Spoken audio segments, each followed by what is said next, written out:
அனைவருக்கும் வணக்கம். இன்றைக்கி நாம் என்ன பார்க்க போகிறோம் அப்படின்னா, கடைசியாக நாம் வச்ச டெஸ்ட்டில் 6th 3rd term maths and science வச்சோம். அதில் மேக்ஸுக்கு உண்டான சொல்யூஷன்ஸ் எப்படி வரும் அப்படின்றத தான் பார்க்க போகிறோம். ஃபஸ்ட்டு கொஸ்டின் பாருங்கள். Arrange the following fractions in ascending order. அதாவது பின்வரும் பின்னங்களை ஏறு வரிசையில் அமைக்கவும். ஒரு 3 பின்னங்கள் கொடுத்துருக்காங்க. இந்த பின்னங்களை என்ன செய்யணும் அப்படின்னா ஏறு வரிசையில் அமைக்கணும். ஏறு வரிசை அப்படின்னா ஏணினா என்ன, சின்னதுலேருந்து பெருசை நோக்கி போகணும், அதாவது கீழேருந்து மேலே நோக்கி போகணும். ஸோ இந்த பின்னங்களை பொறுத்தளவு ஏறு வரிசையில் அமைக்கணும் அப்படின்னா இதனுடைய பகுதிகள் எல்லாத்தையும் ஒன்று போல் ஆக்கணும். அதாவது 3, 6, 9 இது 3ஐயும் ஒன்று போல் ஆக்கணும். ஒன்று போல் ஆக்கணும் அப்படின்னா நம்மளால் டைரெக்டாகவும் செய்ய முடிஞ்சால் செய்யலாம், அல்லது மீச்சிமா எடுத்து செய்யலாம். மீச்சிமா எப்படி எடுத்து செய்யணும் அப்படின்னா 3, 6, 9 இதுக்கு பகா எண்களை வச்சு காரணிப்படுத்தலாம். இப்போ 3ஆல் நம்ம வகுக்கிறோம். 1 3 3, 2 3 6, 3 3 9. அதாவது இந்த பகுதி இருக்கு இல்லையா, இது எல்லாமே ஒன்றா வர்ற வரைக்கும் நம்ம இதை கண்டினியூஸாக செய்யணும். இது ஆல்ரெடி 1ன்னு ஆகிட்டு. ஸோ இப்போ இதை 2ஆல் வகுக்கிறோம். 1ன்னு ஆகிட்டுனா 1 அப்படியே எழுதிட்டு 2 2, அப்புறம் மீதி 3 அப்படியே எழுதிடுங்க. திரும்ப நம்ம என்ன பண்ணணும் அப்படின்னா 3ஆல் வகுக்கிறோம். 3ஆல் வகுக்கும்போது 1 1, 1 3 3.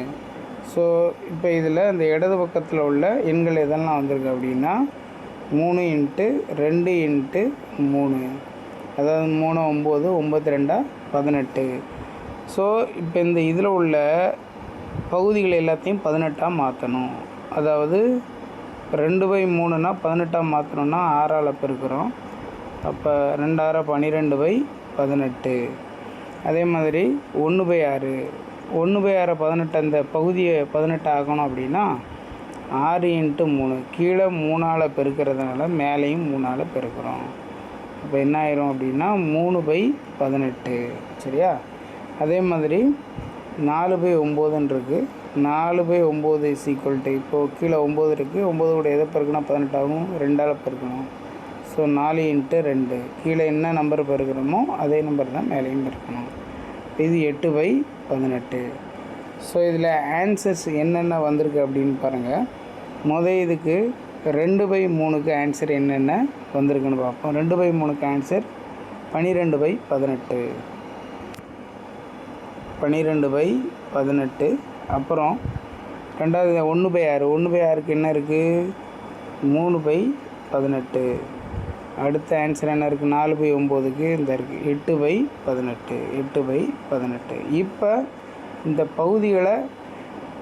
பகுதிகள் எல்லாம் ஒன்று போல் இருக்குது. அப்போ தொகுதிகளை வச்சு எது சின்னது எது பெருசுன்னு பிரிச்சிடலாம். இப்போ இதில் சின்னது என்னது, ஏறு வரிசையில் எழுதும்போது 3/18 ஃபஸ்ட்டு வரும். அப்புறம் ரெண்டாவது 8/18, அப்புறம் 12/18 அப்படின்னு வரும். இப்போ 3/18 அப்படின்னா அது எதுக்கு உண்டான ஆன்சர் அப்படின்றத நம்ம பார்க்கணும். 1/6க்கு உண்டான ஆன்சர் தான் 3/18. அப்போ 1/6 தான் நமக்கு முதல்ல வரும். இதாக இருக்கா, 1/6. அடுத்த சின்ன நம்பர் என்ன, அதாவது அடுத்த பெரிய நம்பர் 3/18க்கு அடுத்த பெரிய நம்பர் 8/18. 8/18 எந்த நம்பருக்கு வந்துச்சுன்னா 4/9க்கு வந்தது. ஸோ 4/9. அடுத்து 2/3. இந்த சிம்பிளுக்கு என்ன அர்த்தம் அப்படின்னா, அதாவது இந்த இடது பக்கமும் ஊசியை ஆக்சுவலாக லெஸ்ன்னு சொல்லுவோம்.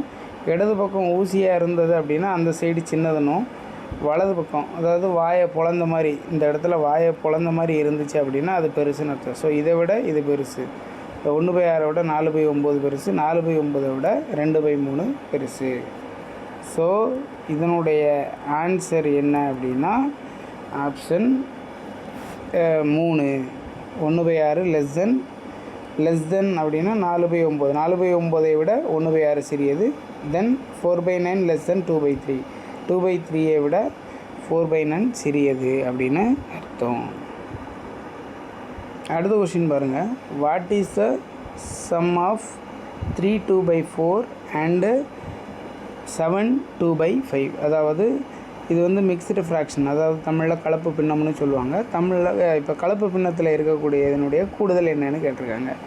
ஸோ அந்த கலப்பு பின்னத்தில் இருக்கக்கூடியதை நம்ம ஃபஸ்ட்டு என்ன செய்யணும்னா பின்னமாக மாற்றணும். பின்னமாக மாற்றணும் அப்படின்னா என்ன பண்ண போகிறோம், 3 2/4 அதாவது இந்த 3 2/4 இந்த 3ஐயும் இந்த முழு நம்பரையும் இந்த பகுதியையும் பெருக்கிட்டு தொகுதியை கூட்டணும். 3×12 அதாவது 3 4ஐயும் பெருக்கணும். 12 கூட்டல் 2 இந்த இதை கூட்டணும். இந்த 2 அதாவது 3/4 சரி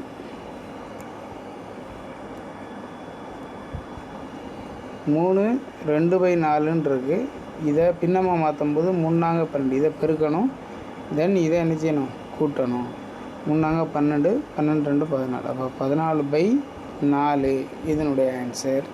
அப்புறம் கூட்டல் இது கூட இன்னொரு ஃப்ராக்ஷனை மிக்ஸ்டு ஃப்ராக்ஷனை கூட்டணும். இன்னொரு ஃப்ராக்ஷன் என்னது? 7 2/5. ஸோ 7 5 35 பெருக்கணும். இதை ஆட் பண்ணணும். 35 2 37 அப்போ 37/5. ஸோ 14/4 கூட்டல் 37/5 கூட்டினோம் அப்படின்னா நமக்கு ஆன்சர் என்ன வரும் அப்படின்னா, இப்போ பகுதியை பார்த்தீங்க அப்படின்னா வேறு இருக்குது. அப்போ பகுதியை ஒன்று போல் ஆக்கணும் அப்படின்னா மீச்சமாக எடுக்கணும் அல்லது குறுக்கு பெருக்கல் பெருக்கலாம். 14 5 எவ்வளவு? 15 50 4 5 20 அப்போ 70. அப்போ 70 கூட்டல் தென் 37 4 எவ்வளவு அப்படின்றத பார்க்கணும். 3×12 120 7 28 148.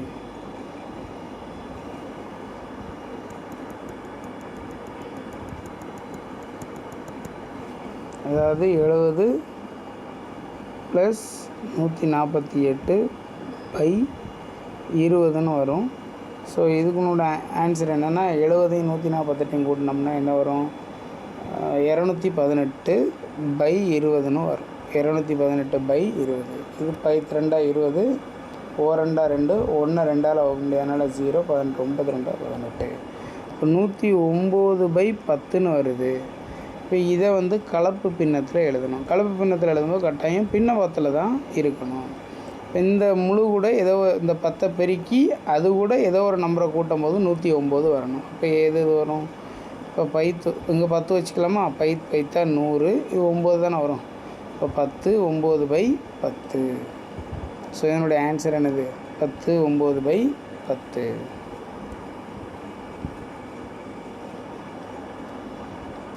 அடுத்த கொஸ்டின் பாருங்கள்.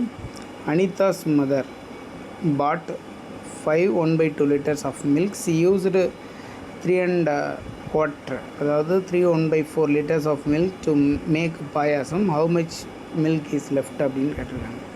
அனிதாவோட அம்மா 5.5 லிட்டர் பால் வச்சுருக்காங்க, வாங்கியிருக்காங்க. அதில் ஒரு 3.25 லிட்டர் பாலை வந்து பாயாசம் செய்கிறதுக்கு பயன்படுத்திட்டாங்க. அப்போ மீதி எவ்வளோ பால் இருக்கும்? மீதினா என்ன?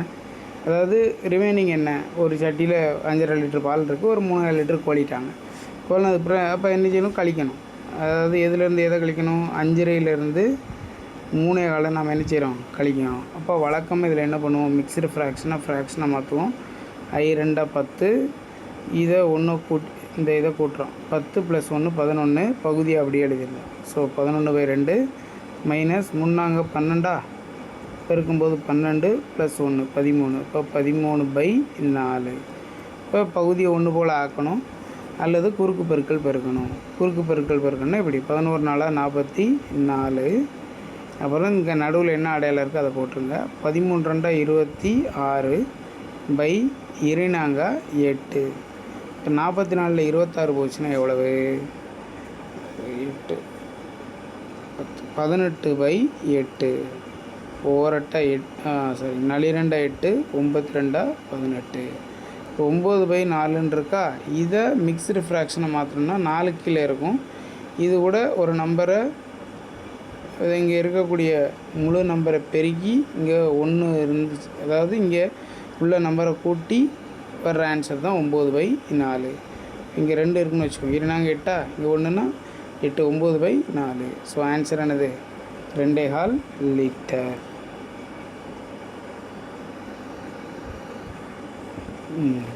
அடுத்த கணக்கு பாருங்கள். ரவி பாட்டிய curtain of length 15 3/4 meter. If he cuts it into small curtains, each of length 2 1/4 meter, then how many small curtains will he get அப்படின்னு இருக்கு. அதாவது 15 3/4 மீட்டர் நீளமுள்ள ஒரு திரைச்சீலையை ரவி வாங்குகிறாரு. அவர் ஒவ்வொன்றும் 2 1/4 மீட்டர் நீளமுள்ள ஒரு சிறிய திரைச்சீலைகளாக வெட்டினால் அவருக்கு எத்தனை சிறிய திரைச்சீலைகள் கிடைக்கும் அப்படின்னு கேட்டிருக்காங்க.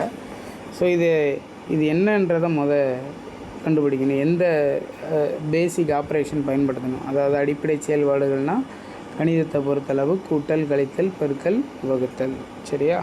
இப்போ உங்ககிட்ட ஒரு 1 லிட்டர் வாட்டர் கேன் இருக்குன்னு வச்சுக்கோங்களேன். 1 லிட்டர்னால் எவ்வளவு? 1000 மில்லி லிட்டர். சரியா? இப்போ இந்த கணக்கில் கொடுத்ததுக்கு ஏற்ற மாதிரி ஒவ்வொன்றையும் 2.25 மீட்டர் நீளமுள்ள சிறிய திரைச்சீலைகளாக வெட்டுறாரு அப்படின்னு இருக்குது. நம்ம என்ன பண்ணுறோம், இந்த 1 லிட்டரை, அதாவது 1000 மில்லி லிட்டரை 100 மில்லி லிட்டர் அளவுள்ள கிளாஸில் ஊற்றும்போது நம்ம எத்தனை கிளாஸில் ஊற்ற முடியும் அப்படின்னு கேட்டுருங்க. அப்போ என்ன செய்வோம் அப்படின்னா, இங்கே 1000-ஐ 100ஆல் நம்ம என்ன பண்ணியிருக்கோம், வகுத்தோம்னா 10 மில்லி லிட்டர், 10 கிளாஸில் நாம் என்ன செய்வோம், இதில் ஊற்றிருப்போம். அதே மாதிரி தான் இது. இந்த 15 3/4 2 1/4 வகுக்கும்போது இப்போ வழக்கமாக பின்னமாக மாற்றுங்க. 15 60 63/4 63/4 வகுத்தல் 8 9/4. இதை என்ன செய்யணும் அப்படின்னா 63/4 இந்த வகுத்தலை பெருக்கலாக மாற்றும் போது இந்த வகுத்தலுக்கு உள்ள தலைகீழியாக மாறிடும். 9/4ன்றது 4/9ன்னு மாறிடும். ஸோ 4 கட் ஆயிரும். நடுவில் பெருக்கல் அடையாக இருந்தால் எங்கே வேணாலும் கட் பண்ணலாம். 4 9 9 7 63. ஸோ ஆன்சர் என்னது? 7. இந்த கொஸ்டினில் பாருங்கள், பின்வருவனவற்றில் எது பின்வரும் கூற்றில் எது தவறானது அப்படின்னு கேட்டிருக்காங்க. தவறானதுன்னா இப்போ 1/2 பெருசு, 1/2 கிரேட்டர் தென் 1/3ன்னு இருக்குது. அப்போ இதுக்கு என்ன அர்த்தம்? 1/2ன்றது 1/3 விட பெருசா அப்படின்னு கேட்டிருக்காங்க. நம்ம பின்னத்தை பொறுத்தளவு இது சிறுசு அல்லது பெருசுன்னு கம்பேர் பண்ணுறதுக்கு அதனுடைய பகுதிகளை நம்ம ஒன்று போல் மாற்றணும். இப்போ 2க்கும் 3க்கும் நம்ம மீச்சியமாக பார்த்தோம்னா 6, அதாவது 2, 3 2ஆல் வகுத்தோம். 2 3 அப்படியே வச்சுக்கணும். ஏன்னா 2ஆல் வகுப்படாது. 3 3ஆல் வகுக்கும்போது 1 3 3, அப்போ 2 3 6. ஸோ இங்கே 6 வரணுன்னா என்ன செய்வோம்? 1/2ன்னு இருக்குது. 3ஆல் கீழே மேலேயும் வரும். அப்போ 3/6ன்னு வரும். இங்கே என்னென்ன ஆகும்? 1/3ன்னு இருக்குது. × 2 × 2, அப்போ 2/6. இங்கே 3/6 இருக்குது, இங்கே 2/6 இருக்குது. அதாவது அப்போ இது எப்படி நம்ம எழுதலாம் அப்படின்னா 3/6 கிரேட்டர் தென் 2/6 அப்படின்னு இருக்குது. சரியா? அப்போ இது சரியானதுன்னு அர்த்தம். இது சரியானது. அடுத்த இது பாருங்கள்,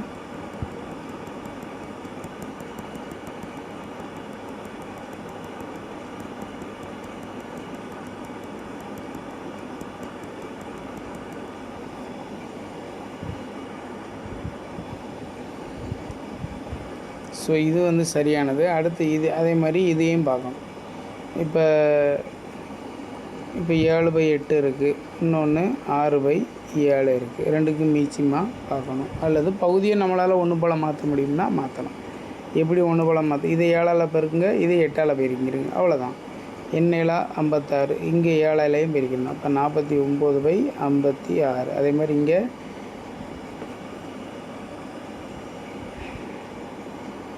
அதே மாதிரி 7 8 56, இங்கே 8ஆல் பெருக்கு. அப்போ 48/56. ஸோ இந்த 49/56 தான் பெருசு. ஸோ இது சரியான ஆன்சர். அடுத்து இதுவும் சரியாக. கொஸ்டினில் என்ன கேட்டிருக்காங்கன்னா எது தவறானது அப்படின்றத தான் கேட்டிருக்காங்க. தவறானது என்ன அப்படின்னா, இப்படி ஒவ்வொரு இதையும் செஞ்சு பார்க்கும்போது இதுவுமே பாருங்கள் 8/9, அப்புறம் 9/10 இருக்குது. இப்போ நான் பகுதியை ஒன்று போல் ஆக்குறேன். இதை 10ஆல் பெருக்கிடுறேன். கீழே 10ஆல் பெருக்கும்போது மேலே அப்போ 80/90. அதுமாதிரி இங்கேயும் 90 ஆக்கணும். அப்போது 9ஆல் பெருக்குது. அப்போ 81/90. இதில் எது பெருசுன்னா 81/90. 81/90 வந்து எதுக்கு வந்துச்சுன்னா 9/10க்கு வந்துச்சு. ஸோ இதுவும் கரெக்டு. ஸோ அப்போ இது இன்னும் ஒரு ஆப்ஷன் தான் இருக்குது, சரியான்னு பார்த்துக்குறோம். பைத்தா சரி. இப்போ இங்கே 11 இருக்குது, இங்கே 10 இருக்குது. 10/11 × 10 × 10. அப்போ என்ன வரும்? 100/110ன்னு வந்துடும். இங்கே அப்போ இங்கே 110 வரும்னா 11ஆல் பெருக்கணும். இப்போ 99/110ன்னு வந்துடுமா இங்கே? அப்போ இதில் எது பெருசுன்னா இதுதான் பெருசு. ஆனால் சிம்பிள் என்ன இருக்குது? இந்த சைடு ஊசியான பகுதினா சின்னதுன்னு அர்த்தம். ஸோ இதுதான் தவறான ஆன்சர். சரியா?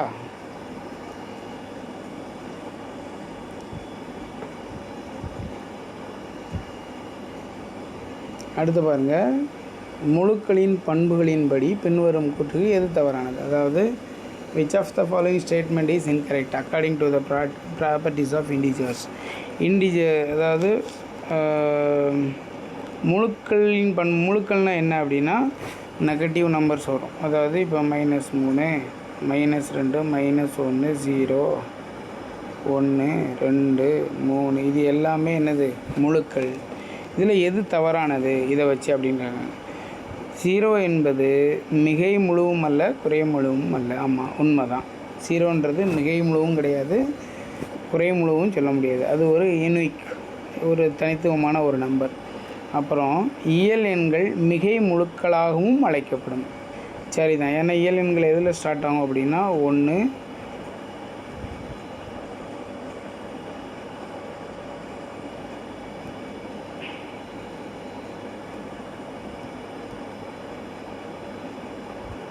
இயல் எண்கள் எதில் ஸ்டார்ட் ஆகும் அப்படின்னா 1, 2, 3, 4 இது எல்லாமே மிகை எண்கள் தான். ஸோ இந்த ஸ்டேட்மெண்ட் வந்து கரெக்டு தான், இதுவும் கரெக்டு தான். அடுத்து பாருங்கள், இந்த 4வது ஸ்டேட்மெண்ட்டை பாருங்கள். மிகை மற்றும் குறை எண்களின் தொகுப்பு குறியீட்டு எண்கள் எனப்படும். அதாவது ஏன் குறியீட்டு எண்கள்னா, மிகைனா ப்ளஸ் குறி உள்ளது, குறைனா மைனஸ் குறி உள்ளது. ஆனால் இதில் பாருங்கள், 3வது பாருங்கள், முழு எண்கள் குறை முழுக்களாக அழைக்கப்படும். முழு எண்கள் வந்து குறை முழுக்கள்னு நம்மளால் சொல்ல முடியாது. முழு எண் வந்து 0, 1, 2 அப்படின்னு ஸ்டார்ட் ஆகும். இயல் எண்கள் எப்படி 1, 2, 3, 4ன்னு ஸ்டார்ட் ஆச்சோ, குறை முழுக்கள் வந்து 0லேருந்து ஸ்டார்ட் ஆகும். ஸோ இதுதான் என்னது தவறான ஆன்சர். அடுத்து பாருங்கள், the opposite of a number that is at a distance of 20 units to be left of 0 is. அதாவது பூஜ்ஜியத்திற்கு இடதுபுறம் 20 அலகுகள் தொலைவில் உள்ள எண்ணின் எதிரெண்ணுன்னு கேட்டிருக்காங்க. நம்பர் லைனை பொறுத்தளவு 0 அங்கே இருக்குன்னு வச்சுக்கோங்களேன். 20 அலகுகள்னால் இது ஒரு அலகு, இது இன்னொரு அலகு, இப்படியே வந்துச்சுன்னா 20னா 20 அலகுகள் வந்துடும். இதனுடைய எதிரெண் என்ன அப்படின்னா, அப்படியே இதுக்கு ஆப்போசிட் உள்ள 20 அலகுகள் உள்ள தொலைவில் என்ன இருக்குன்னா 20. ஆக்சுவலாக இது -20, இது -1, -2, -3. பூஜ்ஜியத்துக்கு இடதுபுறம் வந்து இப்படி தான் வரும். ஸோ இதனுடைய ஆன்சர் வந்து +20. அடுத்து பாருங்கள், ஒரு கரும்பலகையின் சுற்றளவு, அதாவது the perimeter of a blackboard is 6 meter and its breadth is 1 meter. Find its லென்த்துன்னு கேட்டிருக்காங்க. ரொம்ப சிம்பிள். இது செவ்வகம், இதனுடைய லென்த் சுற்றளவு 6 மீட்டர்னு கொடுத்துருக்காங்க. சுற்றளவுனா என்ன? இதனோட வேல்யூ, இதனோட வேல்யூ, இதனோட வேல்யூ, இதனோட வேல்யூ, இது 4ஐயும் ஆட் பண்ணும்போது சுற்றளவுன்னு அர்த்தம். அதாவது பெரிமீட்டர்னு அர்த்தம். அகலம் 1 மீட்டர், அதனுடைய அகலம் 1 மீட்டர். அகலம்னா இப்போ இது 1 மீட்டர், இது 1 மீட்டர்னால் இதுவும் 1 மீட்டர் தான். ஸோ 1 + 1 2 கம்ப்ளீட் முடிஞ்சிட்டு. அப்போ ரிமைனிங் 4 மீட்டர்ஸ் இருக்குது. ஏன்னா டோட்டலாக சுற்றளவு 6 மீட்டர் சொல்லியிருக்காங்க. அப்போ 4 மீட்டர் அப்படின்னா செவ்வகத்தை பொறுத்தளவு ஆப்போசிட் சைட்ஸ் ஆர் ஈக்குவல். இப்போ அந்த 4ஐ ஈக்குவலாக பிரித்தோன்னா இங்கேயும் 2, இங்கேயும் 2. ஸோ ஆன்சர் வந்து என்னது? 2 மீட்டர். அப்புறம் பாருங்கள், அடுத்த கொஷின். 12 மீட்டர் பக்க அளவுடைய ஒரு சதுர வடிவிலான வீட்டு மனைக்கு வேலி அமைக்க மீட்டருக்கு 15 வீதம் ஆகும் செலவு என்னன்னு கேட்டிருக்காங்க. இப்போ ஒரு சதுர வடிவில் ஒரு லேண்ட் இருக்குது, அதனுடைய பக்க அளவு என்னது? 12 மீட்டர்னு சொல்லியிருக்காங்க. ஸோ இது 12 மீட்டர்னா இதுவும் 12 மீட்டர் தான், இதுவும் 12 மீட்டர் தான், இதுவும் 12 மீட்டர் தான். இப்போ வேலி அமைக்கனா என்ன, சுற்றி தான் வேலி அமைக்க முடியும். அப்போ சுற்றி அப்படின்னா இதனுடைய சுற்றளவு, அதாவது பெரிமீட்டர்னு அர்த்தம். இதனுடைய பெரிமீட்டருக்கு 1 சதுர மீட்டர், அதாவது 1 மீட்டருக்கு ரூபா 15 செலவழிக்காங்க. அப்போ இதனுடைய மொத்த சுற்றளவு என்ன அப்படின்னா 4 பக்கம் இருக்குது. அப்போ 4 × 12 அல்லது 12 கூட்டல் 12 கூட்டல் 12 கூட்டல் 12 48 மீட்டர். இப்போ 1 மீட்டருக்கு 45 ரூபானா 15 ரூபான்னா இப்போ 48 மீட்டருக்கு என்ன வரும் அப்படின்றது தான் நம்ம பார்க்குறோம். அப்போ 48 × 5 எண் 5 40 மிச்சம் 4 4 5 20 24 சரி 15 இருக்கணும். 48 × 15 எண் 5 40 மிச்சம் 4 4 5 20 24 8 1 8 4 1 4 0 8 4 12 மிச்சம் 1 7. ஸோ ஆன்சர் வந்து 720.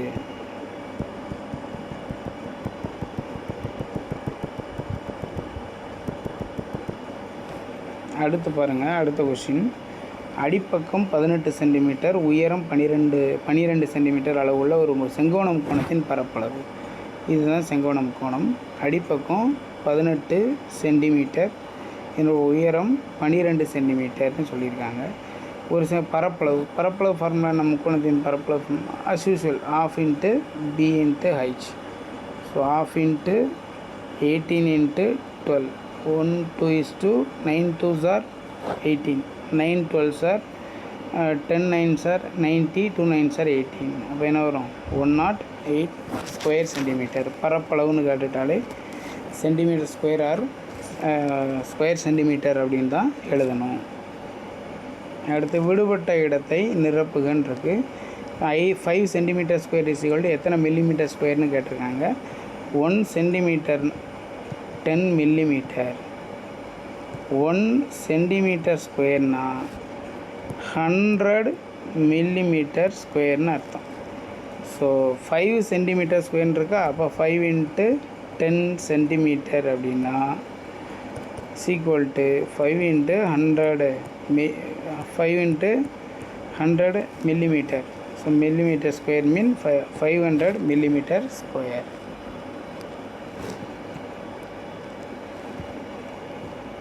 அடுத்த கொஸ்டின் பாருங்கள். ஒரே அளவிலான 30 சென்டிமீட்டர் சுற்றளவுள்ள 2 செவ்வகங்கள் ஒன்றோடொன்று இணைக்கப்படுகின்ற எனில் புதிய வடிவத்தின் சுற்றளவு என்ன அப்படின்னு கேட்டிருக்காங்க. அதாவது ஒரே அளவிலான 30 சென்டிமீட்டர் சுற்றளவுள்ள 2 செவ்வகங்கள் ஒன்றோடொன்று இணைக்கப்படுகிறது எனில், இப்போ நான் நார்மலாக ஒரு செவ்வகம் எடுத்துக்கிறேன். இதனுடைய சுற்றளவு வந்து, அதாவது இது இந்த 4ஐயும் கூட்டும்போது, இப்போ உதாரணத்துக்கு நான் இப்போ வந்து இதோட வேல்யூ 16, இதனோட வேல்யூ 16, 32 ஆச்சா. சரி, இதனோட வேல்யூ 12, இதனுடைய வேல்யூ 24. ஆனால் 30 வரணும். இந்த 2 ஈக்குவலாக இருக்கணும்.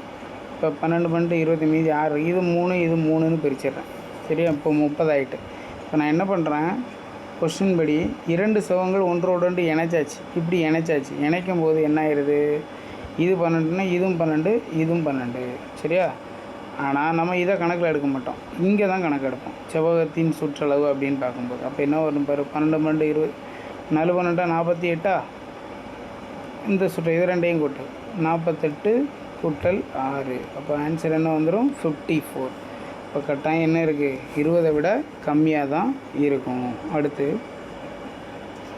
ஒரு செவ்வகத்தின் ஒவ்வொரு பக்கமும் 2 மடங்கு ஆகும்போது அதனுடைய பரப்பளவு எத்தனை மடங்கு இருக்குன்னு கேட்டிருக்காங்க. இப்போ ஒரு செவ்வகம் இந்த மாதிரி இருக்குது, இதனுடைய ஒவ்வொரு பக்கமும் 2 மடங்கு. இப்போ இது 2 இது 1 1ன்னு வச்சுக்கோங்களேன். 2 மடங்கு அப்படின்னா எல்லாத்தையும் 2ஆல் பெருக்கணும். அப்போ 2ஆல் பெருக்கும்போது இது எப்படி மாறிடும், 2ன்னு மாறிடும். இது 2னா இது 2, இது என்னென்னு மாறிடும் 4, இதுவும் 4. இதனுடைய பரப்பளவு என்னது, செவ்வகத்தின் பரப்பளவு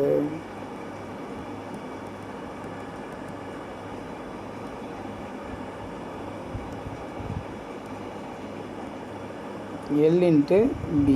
ஏற்கனவே சொன்ன மாதிரி 2 மடங்கு அதிகரிக்கும் அப்படின்னா, இப்போ இந்த இந்த செய்தி என்ன ஆயிடுது அப்படின்னா இது 4 இது 4 இது 2 2 பரப்பளவு என்னது L இன்ட்டு பி. இப்போ 4 இன்ட்டு 2 என்ன இது L இது பி 4 இன்ட்டு 2 ஈக்குவல் டு 8. இப்போ ஏற்கனவே எப்படி இருந்தது அப்படின்னா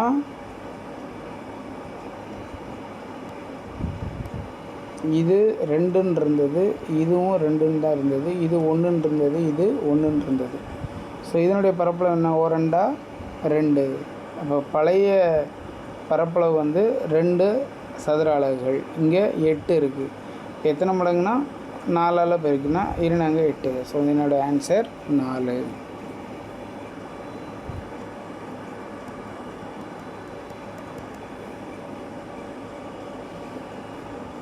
அப்புறம் ஒரு சதுரத்தின் பக்கம் 10 சென்டிமீட்டர், அதனுடைய பக்கம் 3 மடங்காகும் போது சுற்றளவு எத்தனை மடங்காக அதிகரிக்கும்? இது வந்து ஒரு சதுரம், பக்கம் வந்து 10 சென்டிமீட்டர், இதுவும் 10 தான், இதுவும் 10 தான், இதுவும் 10 தான். இப்போ இதனுடைய சுற்றளவு என்னது? 40. சுற்றளவுனா என்னென்னா இது இது இது இது எல்லாத்தையும் என்ன செய்யணும்? கூட்டணும். இப்போ கொஷினில் என்ன கொடுத்துருக்காங்க? இதனுடைய பக்கம் 3 மடங்காகும்போது, 3 மடங்குனா 3ஆல் பெருக்குங்க. இப்போ இங்கே என்னென்ன ஆயிரும்? இங்கே 30,000, இங்கே 30,000, இங்கேயும் 30,000, இங்கேயும் 30,000, இங்கேயும் 30,000. அப்போ இதனுடைய சுற்றளவு என்ன? 120 வந்துடும். இப்போ 40 எப்படி 120 ஆகுது? 3ஆல் பெருக்கும்போது. ஸோ எத்தனை மடங்கு அதிகரிக்கும்? 3 மடங்கு அதிகரிக்கும். அடுத்து, ஒரு செவ்வகத்தின் நீளமானது அதன் அகலத்தை போல் 3 மடங்கு. இப்போ ஒரு செவ்வகம் இந்த மாதிரி இருக்குது, இதனுடைய நீளம் என்னென்னா அதன் அகலத்தை போல் 3 மடங்கு. இப்போ இதனுடைய அகலம் 2னா அப்போ இது எவ்வளோ இருக்கும்? 6. 3 மடங்குனா 3 இன்ட்டு 2. அகலத்தை போல் அகலம் 2, அதை போல் 3 மடங்கு இருக்குது. அப்போ 3 இன்ட்டு 2. இதனுடைய சுற்றளவு 64 சென்டிமீட்டர் எனில் செவ்வகத்தின் சுற்றளவு 64ன்னு சொல்லியிருக்காங்க. இப்போ ஒருவேளை இது எக்ஸ்ன்னு வச்சுக்கிட்டோம்னா இது என்னென்னு வச்சுக்கணும்? நம்ம 3x வச்சுக்கணும். அப்போ இதனுடைய சுற்றளவு என்னவாக இருக்கும்? 3x கூட்டல் 3x கூட்டல் x கூட்டல் x. இந்த 3x 3x x x. இப்போ என்ன வரும்? 6x 7x 8x. 8x equal to 64. அப்போ x ஈக்குவல் டு 64/8. ஓரட்ட 8 8 64. இது என்னது? இந்த எக்ஸுன்றது என்னது? பிரெத்து, அதாவது பி. அப்போ அகலம் வந்து 8 சென்டிமீட்டர், நீளம் என்ன இருக்கும்? 3ஆல் பெருக்கணும்ல, 3xன்னு நம்ம சொல்லியிருந்தோம் இது. ஸோ 3 24. ஸோ இதுதான் இதனுடைய ஆன்சர். அடுத்த கொஸ்டின் பாருங்கள். ஆர் மற்றும் ஹைச் ஆகிய எழுத்துக்களின் சமச்சீர் கோடுகளின் எண்ணிக்கை முறையே. சமச்சீர் கோடுகள்னால் என்ன? இப்போ ஆறுன்னு இந்த மாதிரி இருக்குன்னு வச்சுக்கோங்களேன், சரிசமமாக பிரிக்கணும். இப்போ யூ இருக்குது, சரிசமமாக பிரித்தோம் அப்படின்னா இங்கிட்ட பாதி பேரும் இங்கிட்ட பாதி பேரும் இங்கிட்ட பாதி. இதை ஒட்ட வச்சாலும் திரும்ப ஒன்று போல் ஒட்டும். அதே மாதிரி இப்போ ஹைச் இருக்குது, ஹைச்சை நம்ம என்ன பண்ணலாம்? நீங்கள் இங்கே கட் பண்ணாலும் இங்கே கட் பண்ணாலும் திரும்ப மடித்து ஒட்ட வச்சா இந்த இதுவும் ஒட்டும், இதுவும் அப்படியே ஒட்டிக்கிறோம். அதே மாதிரி சென்டரில் கட் பண்ணுறீங்கன்னு வச்சுக்கோங்களேன். இப்போ சென்டரில் இப்படி கட் பண்ணுறோம் அப்படின்னாலும் இங்கேயும் இந்த மாதிரி டிசைன் வரும், இங்கேயும் இந்த மாதிரி டிசைன் வரும். இது அழகாக இதில் தூக்கி என்ன செய்யலாம்? இந்த இது கூட அப்படியே பொருத்திக்கிடலாம். ஸோ ஆறுன்ற எழுத்துக்கு எந்த சமச்சீர் கோடும் கிடையாது, ஹைச்ன்றதுக்கு 2 சமச்சீர் கோடு இருக்குது. அடுத்து இதே மாதிரி தான் சமச்சீர் கோடுகளை வந்து பொருத்த சொல்லியிருக்காங்க. இப்போ சமச்சீர் கோடுகளை பொருத்தணும் அப்படின்னா இப்போ சதுரத்துக்கு எப்படி இருக்கும் பாருங்கள். சதுரம், இது சதுரம், இப்படி பிரித்தாலும் நம்மளால் ஒட்ட முடியும், இப்படி பிரித்தாலும் நம்மளால் ஒட்ட முடியும். இதுக்கு வந்து மொத்தம் 4 சமச்சீர் கோடு இருக்குது அப்படின்னு சொல்லியிருக்காங்க. இப்போ டயக்னல் வைஸாக பிரித்தாலும் வரும், இந்த டயக்னல் வைஸாக பிரித்தாலும் மடிக்கும்போது ஒன்று போல் ஆகும். அதனால் இந்த 1க்கு வந்து டி தான் ஆன்சர். இந்த 1க்கு வந்து டி தான் ஆன்சர். அதாவது இந்த இருக்க டி. அப்புறம் பேரலலோகிராம்னா எப்படி இருக்கும்? எதிரெதிர் பக்கங்கள் சமமாக இருக்கும், அதே நேரம்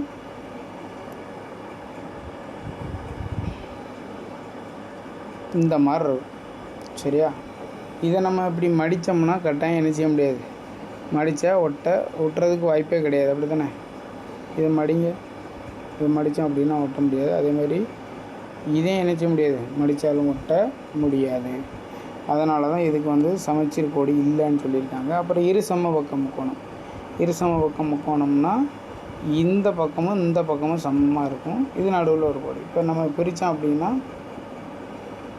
இப்போ பிரிக்கணும் அப்படின்னா ஒன்று போல் நம்மளால் ஒட்ட முடியும்.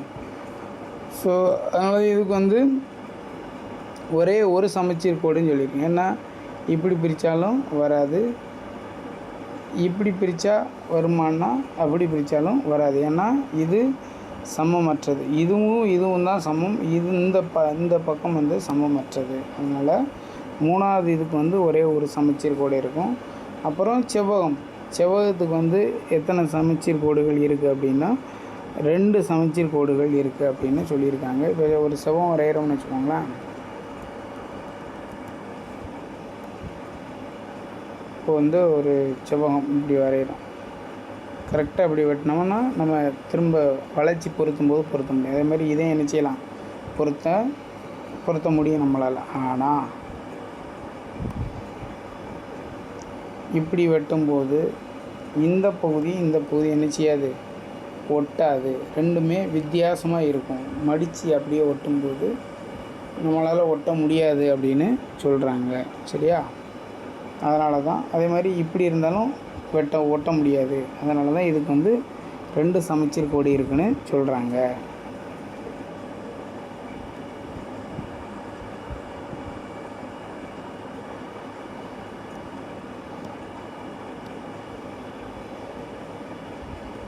அடுத்து ஃபிபோனக்கி தொடரின் 6வது உறுப்பு மற்றும் 5வது உறுப்புக்கு இடையிலான வித்தியாசம். ஃபிபோனக்கி தொடர்னா ஒன்றும் இல்லை. ஃபிபோனக்கி தொடரில் ஃபஸ்ட் நம்பர் 1, அடுத்த நம்பரும் 1. இதுக்கடுத்து வரக்கூடியதெல்லாம் முன்னாடி உள்ள நம்பரை கூட்டி எழுத போகிறோம். 1 1 2. அடுத்த நம்பர் என்ன, 2 1 3. அடுத்த நம்பர் 3 2 5. 5 3 8. 8 5 13. கொஸ்டினில் என்ன கேட்டிருக்காங்க, 6வது உறுப்புக்கும் 5வது உறுப்புக்கும் இடையிலான வித்தியாசம் கேட்டிருக்காங்க. இப்போ இதில் 6வது உறுப்பு என்னது, இதுதான் 6வது உறுப்பு, இது 5வது உறுப்பு. இந்த ரெண்டுக்கு உண்டான வித்தியாசம் என்னது, 3. 8லேருந்து 5 வித்தியாசம்னா கழிக்கிறது. 8லேருந்து 5 போச்சுன்னா ஆன்சர் 3. சரி, அடுத்து லூகாஸ் தொடரின் 11வது உறுப்பு என்னன்னு கேட்டிருக்காங்க. லூகாஸ் தொடர் ஜென்ரலாக எப்படி ஸ்டார்ட் ஆகும் அப்படின்னா 1. அங்கே ஃபிபோனக்கியில் 1 1 அப்படின்னு 2 அப்படின்னு ஸ்டார்ட் ஆகும். இங்கே 1 3ன்னு ஸ்டார்ட் ஆகி முந்தின உள்ள 2 நம்பரை கூட்டி வரக்கூடியது. 3 1 4. 4 3 7. 7 4 11. 11 7 18. 18 11 29. 29 ஒரு 18 47. 47 ஒரு 29 என்ன வரும், 47 56 76. அப்புறம் 76 ஒரு 47 76 83 123. இப்போ 123 ஒரு 6 120 199. இப்போ 11வது உறுப்பு பாருங்கள்,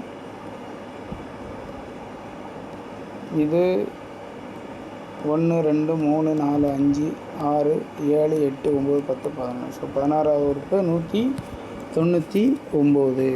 அடுத்த கொஸ்டின் பார்ப்போம். தங்க விகிதத்தின் தோராயமான மதிப்பு என்னென்னா புக்கில் கொடுத்துருக்காங்க 1.618ன்னு. உங்களுக்கு புக்கை ரெஃபர் பண்ணாலே தெரியும். இந்த மாதிரி தெரிந்து கொள்வோம் பகுதியில் இந்த மாதிரி கொஸ்டின்லாம் இருக்கும். ஸோ இதெல்லாம் பார்த்து வச்சுக்கணும், கேட்குறதுக்கு வாய்ப்புகள் நிறைய இருக்குது. அடுத்து பாருங்கள், ஏ 1, பி 2, சி 3. இப்படி ஒவ்வொரு லெட்டருக்கும் ஒவ்வொரு நம்பர் கொடுத்து வச்சுருக்காங்க. அப்போ 7 15 15 4 இதுக்கு இப்போ 7க்கு என்ன வரும், ஜி வரும். அதுமாரி 15க்கு ஓ, திரும்ப 15க்கு ஓ, 15வது லெட்டர் ஓ, அப்புறம் 3வது லெட்டர் டி, 13வது லெட்டர் எம் வரும். ஸோ இதனுடைய ஆன்சர் இதே மாதிரி எல்லா நம்பரையும் கம்பேர் பண்ணி பார்த்தீங்கன்னா இந்த ஆன்சர் வரும். நெக்ஸ்ட்டு பாருங்கள், ஏனா ப்ளஸ்ன்னு வச்சுக்கணுமா, பினா மைனஸா, அப்புறம் சினா மல்டிப்ளை சிம்பிள், அப்புறம் டினா டிவிஷன் சிம்பிள் இருக்குது. இப்போ இதனுடைய ஆன்சர் என்ன அப்படின்னு கேட்டிருக்காங்க. இப்போ 4bன்னு இருக்கா, find the value of 4b3c அப்படின்னு கொடுத்துருக்காங்க. ஸோ 4னா என்னது, 4 அப்படியே வச்சுக்கோங்க. bனா என்னது மைனஸ் 4b3, cனா என்னது மல்டிப்ளிகேஷன், 5னா என்னது 5 தான், 5 அப்படியே போட்டுக்கோங்க. ஏக்கு வந்து ப்ளஸ், அப்புறம் 3 போட்டுக்கோங்க. இது என்னது 0, 3. ஸோ இதை 30 அப்படின்னு எடுத்துக்கிடலாம். ப்ளஸ் அப்புறம் டி இருக்கா, டிக்கு வந்து டிவிஷன், அப்புறம் 2. இந்த மாதிரி இருக்கும்போது நம்ம ஒரு ரூல், போர்ட் மாஸ்னு ஒரு ரூல் இருக்குது. அதாவது இந்த 6th புக்கில் வந்து வித்தியாசமாக கொடுத்துருப்பாங்க. நம்ம எப்படி எடுத்துக்கணும்னா, பேசிக் ஆப்ரேஷன்ஸ் ஆஃப் அல்லது ப்ராக்கெட் ஆஃப் ஃபஸ்ட்டு டிவிஷன் பார்க்கணும். டிவிஷன்னா இந்த 2 நம்பருக்கு இடையில டிவிஷன். அப்புறம் போர்டு மாஸ் டிஎம்ஏஎஸ், எம்னா மல்டிப்ளிகேஷன், அடையாளத்தோடு சேர்த்து தான் பார்க்கணும்னா மல்டிப்ளிகேஷன், அப்புறம் அடிஷன், அப்புறம் சப்ட்ராக்ஷன். 30 டிவைடட் பை 2ன்னு இருக்கா, அப்போ எவ்வளவு 15. இந்த ப்ளஸ் அப்படியே போட்டுக்கோங்க. இங்கே என்ன வரும், மைனஸ் 15 வரும். அப்போ 4. ஸோ இங்கே ரிமைனிங் என்ன இருக்குது, 4 மைனஸ் 15 ப்ளஸ் 15 இருக்குது. 15 ப்ளஸ் 15 மைனஸ் 15 கட் ஆகிட்டுனா ஆன்சர் என்னது 4. அடுத்த கொஸ்டின் பாருங்கள். 15, 17, 20, 22 இதனுடைய அடுத்த எண். இந்த 15லேருந்து 17 எப்படி வந்துச்சு, 2 ஆட் பண்ணதுனால வந்துச்சு. 17லேருந்து 20 3 ஆட் பண்ணதுனால வந்திருக்கு. 20 to 22 2 ஆட் பண்ணியிருக்காங்க. 22 to 25 3. ஸோ 2 அடுத்த இதில் 3 இப்படியே ஆட் பண்ணிட்டு வராங்க. ஸோ 25க்கு அடுத்து 2 3 2 3னா அடுத்து 2 தான் வரணும். இப்போ 2 ஆட் பண்ணோன்னா ஆன்சர் இங்கே என்ன வரும் அப்படின்னா 27, அதாவது 27. அடுத்த நம்பர் பாருங்கள். இப்போ ஏ நார்மலாக எப்படி எழுதியிருக்காங்க, ஏபிசி, அப்புறம் ஏஏ பிபி சிசி, அப்புறம் AA triple A triple B triple C, அப்புறம் 4A 4B 4C, அப்புறம் 5A 5B 5C. இப்போ இதில் 25வது உறுப்பு என்ன, 3 4 5 6 7 9 10 11 12 13 14 15 16 17 18 19 20 21 22 23 24 25. ஸோ 25வது உறுப்பு என்னது பி அப்படின்னு வச்சுக்கணும். அடுத்து இந்த கொஸ்டின் பார்த்தா, டிஃப்ரென்ஸ் பிட்வீன் 3/7 அண்டு 2/9. டிஃப்ரென்ஸ்னால் என்ன, மைனஸ் அடையாளம் போடணும். அப்போ அதாவது 3/7 மைனஸ் 2/9. வழக்கமாக பின்னம்னு கொடுத்துட்டாலே இந்த பகுதி என்ன செய்யணும், ஒன்று போல் ஆக்கணும். ஒன்று போல் ஆக்கணும்னா இது வந்து பகா எண், சரியா, இது பகு எண். ஸோ ரெண்டுக்கும் பொதுவான வகுத்தி கட்டாயம் ஒன்று தான், வேறு எந்த எண்ணும் கிடையாது. அப்போ என்ன செய்கிறேன், குறுக்கு பெருக்கல் பெருக்கும். 3 27 மைனஸ் 7 14 7 63. 27 14 போச்சுன்னா 13/63. ஸோ ஆன்சர் இது. Okay, thank you. இதில் ஏதாவது உங்களுக்கு சந்தேகங்கள் இருந்தால் நீங்கள் வந்து கேட்டுக்கிடலாம். ஏதாவது தப்பு அல்லது இதை விட ஷார்ட்கட்டு இருக்குது அப்படின்னா நீங்கள் அதை வந்து ஃபாலோ பண்ணிக்கலாம். தேங்க்யூ.